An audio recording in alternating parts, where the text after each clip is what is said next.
बच्चों अभी हम शुरू करने लगे हैं चैप्टर रेवेन्यू।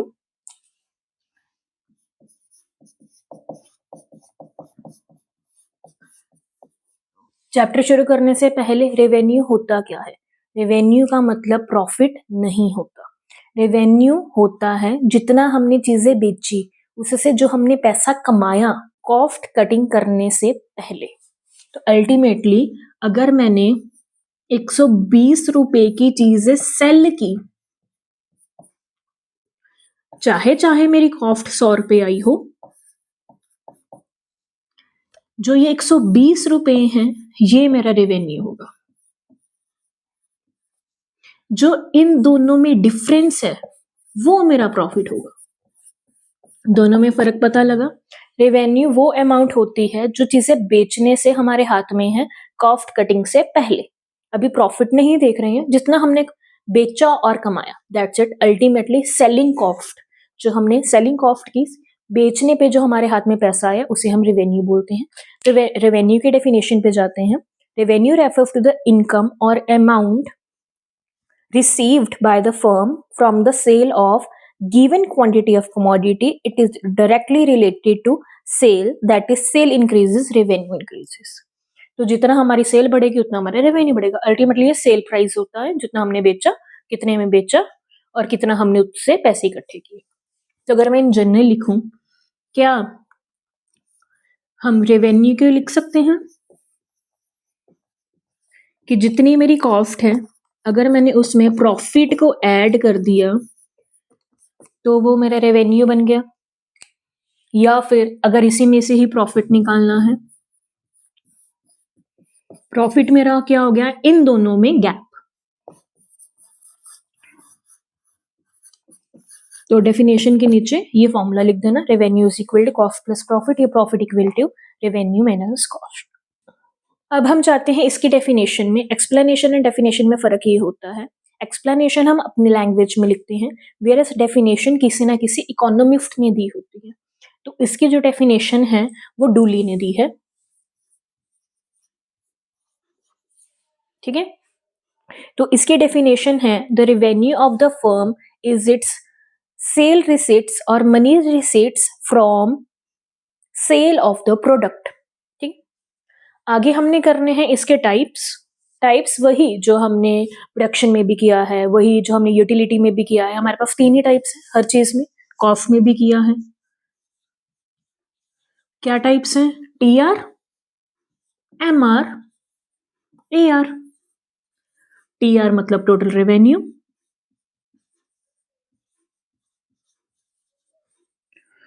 मार्जिनल रेवेन्यू,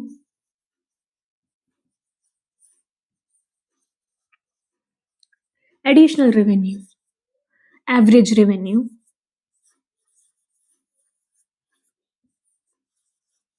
ठीक है, टोटल रेवेन्यू सभी जितने भी प्रोडक्ट सेल किए उसका टोटल कितनी आपने कमाई। तो इसका अगर मैं फॉर्मूला लिखूं, T R equal to sigma M R, same जैसे टीयू में किया था, प्रोडक्शन में किया था, कॉस्ट में किया था, सेम वही चल रहा है। मार्जिनल मतलब एडिशनल, तो इसका फॉर्मूला मेरे पास आ गया M R equal to T R N minus T R N minus 1। ठीक है, सेम वही जब हमने प्रोडक्शन में, यूटिलिटी सब में किया था, वही फॉर्मूला चल रहा है। एवरेज मतलब होता है पर यूनिट। तो पर यूनिट कैसे निकालते हैं? टोटल डिवाइडेड बाय क्वांटिटी, वो मेरा ए आर आ गया। तो इससे ध्यान से देखो, क्या टी आर का मैंने एक और फॉर्मूला नहीं निकाल रहे हैं, ए आर इंटू क्यू। तो यहाँ पे लिख लो T R equal to A R into quantity, कितनी क्वांटिटी सेल की पर यूनिट, तभी निकलेगा ना टी आर। तो ये हमारे टाइप्स हैं। हमारे पास टेक्निकली 2 क्वेश्चंस हैं, एक relation between T R M R, एक relation between M R A R. ठीक है, उसको हमने डिफरेंट कॉम्पिटिशन्स में करना, एक परफेक्ट कॉम्पिटिशन में, एक इम्परफेक्ट कॉम्पिटिशन में। एक छोटा सा क्वेश्चन और बनता है, वो हम करते हैं अभी। दोनों के रिलेशनशिप से जाने से पहले एक जो छोटा सा क्वेश्चन बनता है वो करेंगे, और ये इंपॉर्टेंट क्वेश्चन है, आपके नोट्स में लिखा हुआ है। क्वेश्चन है, does A R equal to price, क्या ए आर प्राइस के इक्वल है? ये हमने बताना है। यस, ए आर मतलब प्राइस ही होता है। क्यों? प्राइस मतलब एक यूनिट प्रोडक्ट का कितना प्राइस, AR भी तो पर यूनिट ही है ना। अब इसको प्रूफ करने के लिए पहले हम AR की डेफिनेशन और प्राइस की डेफिनेशन लिख देंगे, उसके बाद हम AR का फॉर्मूला लिखो। AR क्या होता है, TR बाय Q। TR का एक और फॉर्मूला होता है, TR क्या होता है, टोटल क्वांटिटी ना, कितनी क्वांटिटी आपने बेची, तो प्राइस इंटू क्वांटिटी, ये भी TR होता है। पुट कर दो, AR equal to price into quantity upon quantity, ये कट गया, तो क्या आ गया, AR इक्वल टू प्राइस। तो अगर हम AR की बात करें या प्राइस की बात करें, एक ही चीज है, तो AR और प्राइस हमारा सेम है। तो जब भी ये क्वेश्चन आएगा, आपको न्यूमेरिकल डेरिवेशन ये करके दिखानी है, तभी मार्क्स मिलेंगे, और ये 2 या 3 मार्क्स का क्वेश्चन आ जाता होता है। अब हम चलते हैं रिलेशनशिप्स में। रिलेशनशिप्स हमारे हैं, पहला आ गया TR एंड MR में, दूसरा आ गया MR एंड AR में। हमने दोनों रिलेशनशिप्स करने हैं दोनों कॉम्पिटिशन्स में, TR MR perfect competition and imperfect competition, MR AR भी perfect competition and imperfect competition. सबसे पहले दोनों में फर्क समझ लो, एक छोटा सा ही फर्क है। परफेक्ट कॉम्पिटिशन में प्राइजेस कांस्टेंट होते हैं, इम्परफेक्ट में प्राइजेस कांस्टेंट नहीं होते। इस चैप्टर के लिए इतना ही बहुत है समझने के लिए। जहां पे भी परफेक्ट कॉम्पिटिशन कहा, हम लेके चलेंगे कि जो AR है या प्राइस है वो कांस्टेंट है, और जहां पे भी इम्परफेक्ट कहा, वहां पे हम लेके चलेंगे AR और प्राइस कांस्टेंट नहीं है। तो हमने ये रिलेशनशिप करनी है। सबसे पहले हम परफेक्ट कॉम्पिटिशन में TR MR and MR AR का रिलेशनशिप करने लगे हैं। देखो इसे, पहला कर रहे हैं relation between AR and MR when prices are constant.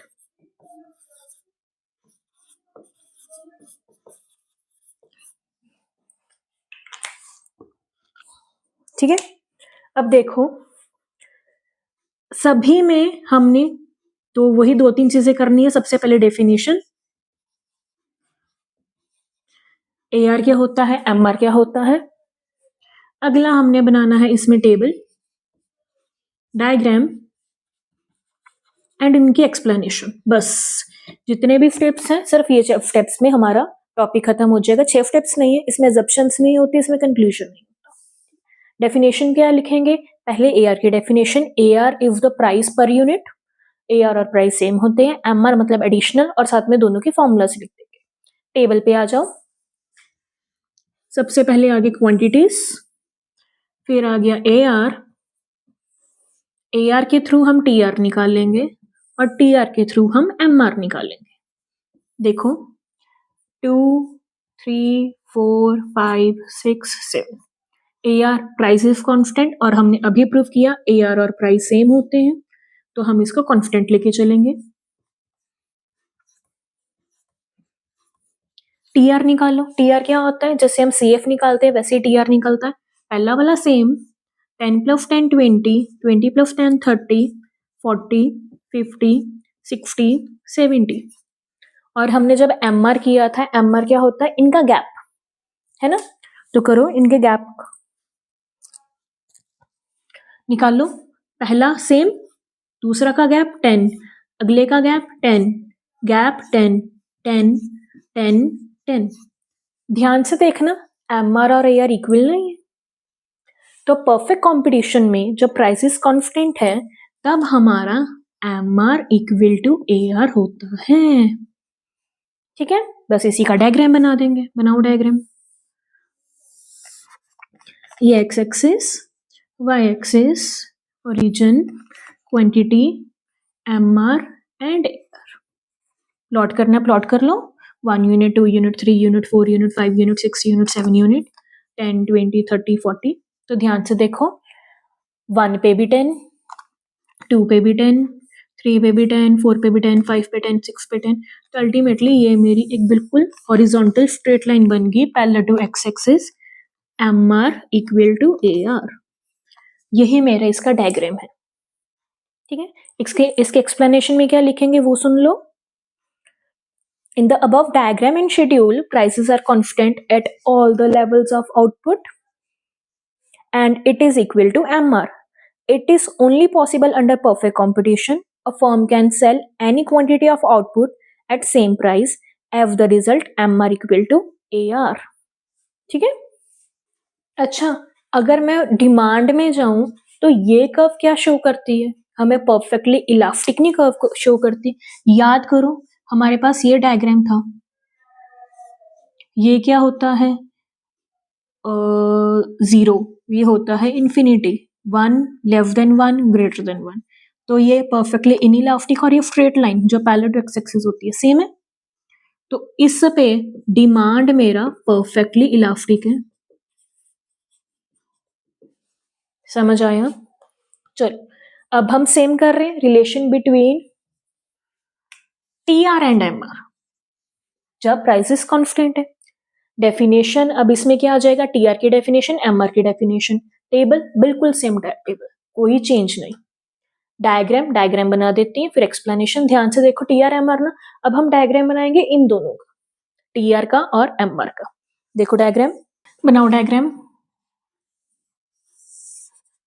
X region, Y quantity वही सेम. यहाँ पे बस T R and M R आ जाए.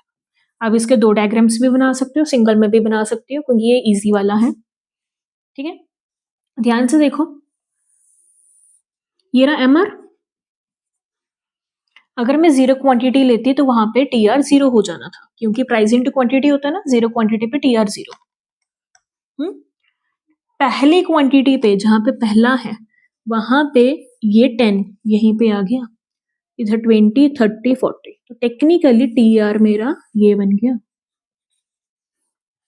समझ आया? देखो, कांस्टेंट गैप होने के कारण ये बिल्कुल कांस्टेंट स्ट्रेट लाइन बनी है 45 डिग्री एंगल पे. ठीक है, तो ये हमारा एम आर और ये टी आर, ये हमारा डायग्राम बन गया. इसकी explanation, under perfect competition no firm can change the prices. A firm can sell any quantity of output at same price if the result MR is horizontal straight line parallel to x-axis and TR increases at constant rate. देखो rate constant है बढ़ने का. Thus TR is positively sloped. Positive slope क्योंकि price quantity बढ़ने से TR बढ़ रही है. Positively sloped straight line starting from origin. समझ आया? इससे हमने T R M R and A R M R when prices are constant under perfect competition ये टॉपिक खत्म कर लिया. अब हमारा 2 ही टॉपिक रह गए हैं. T R M R under when prices not constant and M R A R when prices are not constant. बस वो करेंगे, उससे हमारा चैप्टर खत्म. छोटा सा चैप्टर है, फटाफट कभी खत्म करते हैं. जो हमारे 2 टॉपिक्स रह गए हैं वो शुरू कर रहे हैं. Relation between T R M R when prices are not constant. उसमें भी हमने यही 4 चीजें हैं: definition, table, diagram, explanation. Prices not constant कब होता है? जब इम्परफेक्ट कंपटीशन होता है.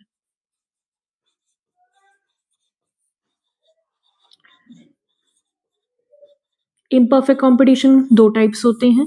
एक होता है मोनोपोली और एक होता है मोनोपोलिस्टिक.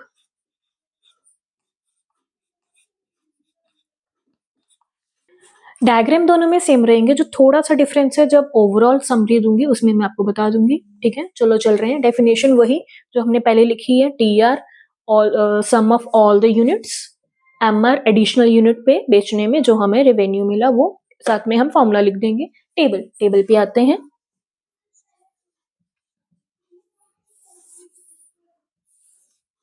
क्वांटिटी ए आर जो इक्वल टू प्राइस है.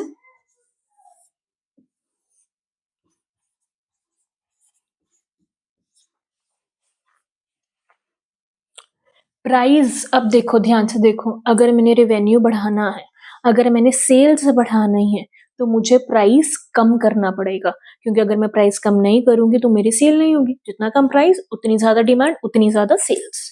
तो मान के चलो पहले 10 था, 9, 8, 7, 6, 5 आ गया. इधर से निकाल लो टी आर.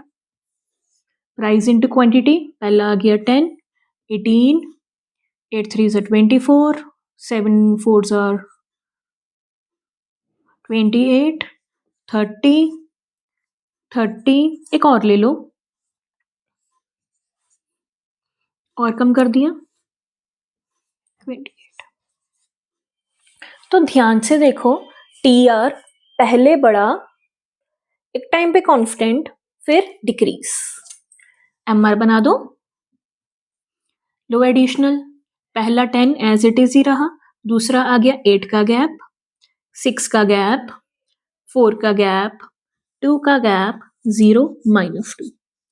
अगर ध्यान से देखो, क्या ये टी यू और क्या ये एम यू नहीं है? उसमें भी तो यही था, पहले इंक्रीज हो गया, कांस्टेंट डिक्रीज, ये भी तो वही है, डिक्रीज डिक्रीज डिक्रीज, एक टाइम पे 0 और negative.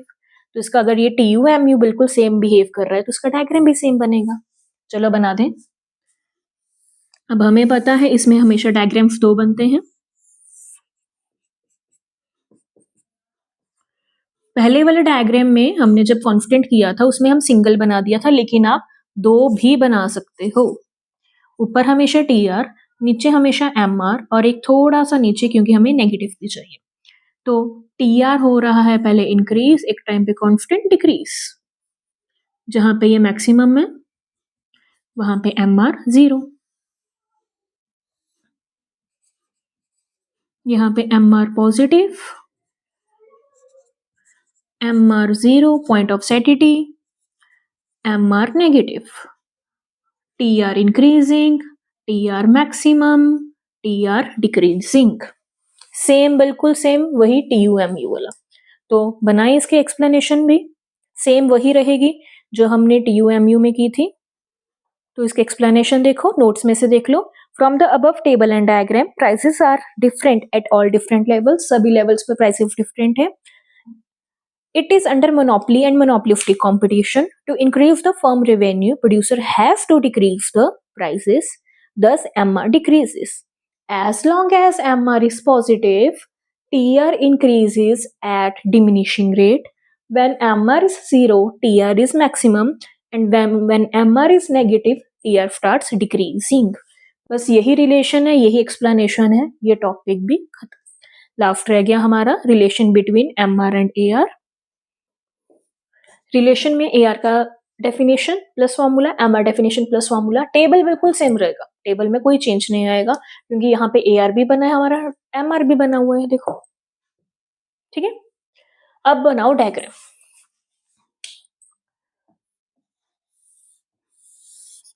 X origin, Y quantity, A R M R का हमेशा इकट्ठा डायग्राम बनता है, कभी अलग अलग नहीं बनता। ध्यान से पहले टेबल को देखते हैं, ये भी कम हो रहा है, ये भी कम हो रहा है, दोनों एक ही पॉइंट से शुरू हुए हैं। ये कम हो रहा है लेकिन ये इससे ज्यादा है, देखो हर पॉइंट पे ए आर ज्यादा है, एम आर कम है। एम आर 0 और नेगेटिव हो रहा है लेकिन ए आर हमेशा पॉजिटिव ही रह रहा है।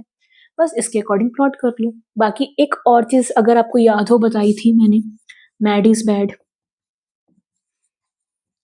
कि जो एम है मार्जिनल है, एम आर है, ये बुरा है। बुरा क्यों है? कि जब भी तारीफ लेनी है, जब ऊपर जाना है तो वो ऊपर रहेगा, और जब हमने नीचे आना है तब वो हमेशा नीचे रहेगा, क्योंकि डांट पड़नी है तो वो कहती कहता मैं पीछे रहूंगा, तुम आगे रहो।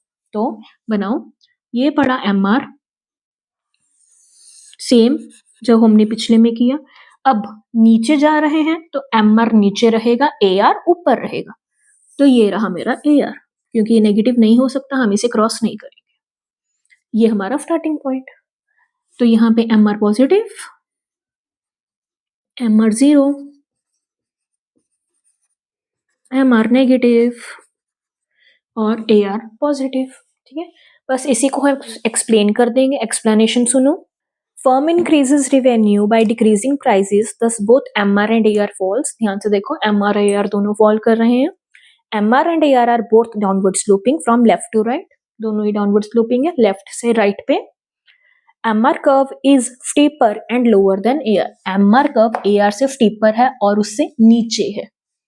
M R can be 0 and negative but A R always remain positive. ये इनका रिलेशन हो गया। ठीक है, इससे हमारे सारे टॉपिक्स कवर हो गए, लेकिन एक छोटी सी मैं समरी देना चाहूंगी इन सब की, एमआर की, एआर की, टीआर की, अंडर, परफेक्ट, इम्परफेक्ट, इम्परफेक्ट में मोनोपोली एंड मोनोपोलिस्टिक, एक समरी फटाफट लिखने लगी हूँ, वो एक बार ही देखो, वैसे आपको कॉपी में मिल जाएगी, नोट्स में मिल जाएगी। पहला पॉइंट देखो, परफेक्ट कंपटीशन में प्राइसेस हमारे कांस्टेंट होते हैं, मोनोपोली में कांस्टेंट नहीं होते, मोनोपोलिस्टिक में भी कांस्टेंट नहीं होते। जब परफेक्ट कंपटीशन है तो टीआर का कर्व स्ट्रेट लाइन है, मोनोपोली में कर्व है, और मोनोपोलिस्टिक में भी पहले increase constant decrease. Perfect competition में एमआर का कर्व स्ट्रेट लाइन है, मोनोपोली में नीचे को जा रहा है, जीरो नेगेटिव, मोनोपोलिस्टिक में भी सेम बनेगा। एमआर एआर का relation TR equal to MR. जब हम मोनोपोली में जाते हैं तब एमआर कम है, एआर ज्यादा है, और जब हम मोनोपोलिस्टिक में जाते हैं एमआर सेम डायग्राम है, बस फर्क क्या है, एमआर और एआर को मोनोपोली में थोड़ा सा स्टीपर बनाना है और इसमें थोड़ा सा ऊपर को रहेगा। डिमांड कर्व की बात करें, जब परफेक्ट कंपटीशन है तो परफेक्टली इलास्टिक है, बिल्कुल स्ट्रेट लाइन है। बीइंग एमआर कम है तो जितना हमारा प्राइसेस कम उतनी डिमांड ज्यादा, और उसमें बहुत ज्यादा चेंज नहीं आएगा। तो मोनोपोली में लेस इलास्टिक है क्योंकि सिंगल सेलर है, तो जो मोनोपोली में सिंगल सेलर है, जिसके कारण जो कंज्यूमर्स है वो बहुत ज्यादा चेंज नहीं कर सकते अपनी डिमांड को, इसलिए लेस इलास्टिक है। वेयर एज मोनोपोलिस्टिक में बहुत सारे सेलर्स हैं, इसलिए डिमांड हमारी इसमें मोर इलास्टिक है, क्योंकि हम किसी भी दुकान से खरीद सकते हैं। इससे आपका रेवेन्यू वाला चैप्टर भी कंप्लीट हो गया, जिसके जितने नोट्स हैं वो साथ में नीचे पीडीएफ में लिंक है, आप उससे देख सकते हो, बाकी आपको ग्रुप में भी भेज दिए गए हैं लिंक के साथ, उसमें से देख लो और इसकी तैयारी अच्छे से कर लो।